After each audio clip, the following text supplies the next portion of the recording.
বিভিন্ন আপনার দলেরই যারা নেতা তারা এখনো অনেকে বাইরে বেরোতে পারছেন না, কেউ ঘর ছাড়া আছে, অথচ আপনি নির্দ্বিধায় বুক ফুলিয়ে ঘুরছেন।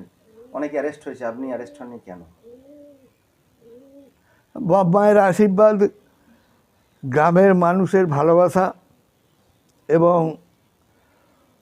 আমার গোঘাটবাসী হিসেবে মানুষের কাছে হয়তো কিছুটা গ্রহণযোগ্যতা আছে। এবং আমি জানি বারে বারে অভিযোগ করেও তো হয়নি। আমাকে 6 থেকে 7 বছর কোনো কাজ করতে দেওয়া হয়নি এবং টোটালি তো 4 বছর একদম আমি দলের থেকে বিচ্ছিন্ন। সেই জায়গায় আমি দেখেছি এখন তো যেটাকে আজকে প্রচার হচ্ছে, অত না হলেও, অত অতিরঞ্জিত না হলেও প্র্যাকটিক্যালি আজকে কিছু কিছু যারা খেতে পেতেন, যাদের সত্যিই আর্থিক অবস্থা খারাপ, তারা আজকে দেখতে পাচ্ছি কারো ঘর ভাঙা হচ্ছে, কারো হচ্ছে। তো সেইখানে তাদের সেই জায়গায় সেই ঘর থাকার কথা নয়, হ্যাঁ, কিন্তু তারা সেই অট্টালিকা বানিয়েছে, ব্যাংক ব্যালেন্স বানিয়েছে। কিন্তু আজকের দিনে দাঁড়িয়ে আমার বাবাও ধার করে চলে গেছে, আমারও সেই অবস্থায় চলছে। এতে আর এইভাবে মানুষের ভালোবাসা নিয়ে চলে গেলেই হলো। মানে আপনি স্বীকার করছেন একাংশে দুর্নীতি হয়েছে?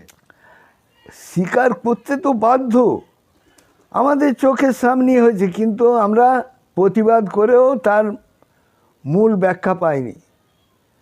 কার কাছে প্রতিবাদ করব? আচ্ছা, জলে যখন এই সমস্ত ঘটনা ঘটছে, আপনি দেখতে পাচ্ছেন, বুঝতে পারছেন, তখন আপনি কিছু ব্যবস্থা নেননি কেন? কী ব্যবস্থা নেব? উপমহলকে জানানো? বহু জানানো হয়েছে, এখনও আমার কাছে লিখিতভাবে অনেক আছে, সেগুলো সব ডাস্টবিনে পড়ে গেছে আমার বর্তমান দিনে মনে হয়। তার কারণ আজকে ওই কি বলবো, ঋতব্রত তৃণমূল আর কালীঘাট তৃণমূল, এই যে ভাগাভাগি, এই যে জায়গা, এই জায়গা তো মূল জায়গা সেখান থেকে। আমি এখনও মনে করি দিদি যে অসৎ বা দিদি, সেই জায়গাটা আমি এখনও মনে করিনি, কিন্তু তাকে ঘিরে যে পরিধি ছিল, তারা যে দুর্নীতির একদম চরম শিখরে পৌঁছে গেছিল, সেইটা দিদির মতন একজন পরিপক্ক রাজনীতিবিদের বোঝা উচিত ছিল। এবং ওই যে এখনও বলি, অভিষেক যথেষ্ট ম্যাচিওর, কিন্তু তাকে এত মানে প্রাদুর্ভাবে উপরে তুলে নিয়ে এসে যেন রাজ্যাভিষেক করা, এটা কিন্তু পশ্চিমবাংলার মানুষ মেনে নিতে পারেনি। এই দলটার ভবিষ্যৎ কি? আপনার এই দলের ভবিষ্যৎ কি তৃণমূল? আগামী দিন বলবে। তবে আমি মনে করি যে এই সরকার, বর্তমান যে সরকার, এই সরকার সুস্থ স্বাভাবিকতা নিয়ে দলমত নির্বিশেষে গ্রামীণ কাজে প্রত্যেককে অন্তর্ভুক্ত করে এবং কর্মদক্ষতাকে যাচাই করে,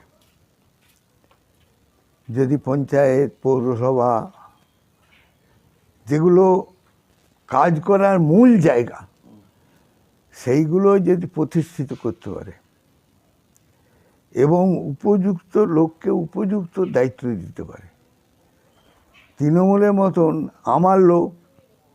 আমার লোক প্রধান হবে, ওটা আমার সঙ্গে ঘুরেছে দীর্ঘদিন, ও বেটা মাডারার লোক হলেও ওই সভাপতি হবে, এই কালচারটা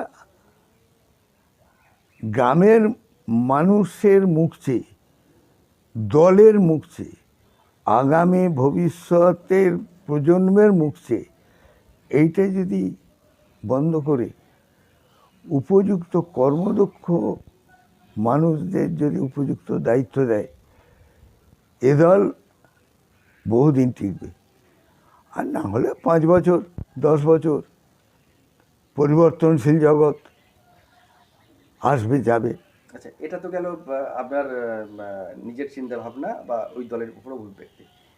আপনার ভবিষ্যৎ কি? আপনি তো একজন বর্ষিয়ান নেতা, আপনি কি- দেখুন, আমার ভবিষ্যতের জায়গাটা আমি কিছু নিজস্বতার মধ্যে রাখিনি। আমার 70 ঊর্ধ্ব বয়স, আমি কাজ করতে চাই। কাজ করার আহ্বান বা কাজ করার অন্তর্ভুক্তিকরণের বা উপযুক্ত মূল্যায়নের ভিত্তিতে কাজ করার ডাক যেখান থেকে আসবে, আমি সেইখানেই যাব।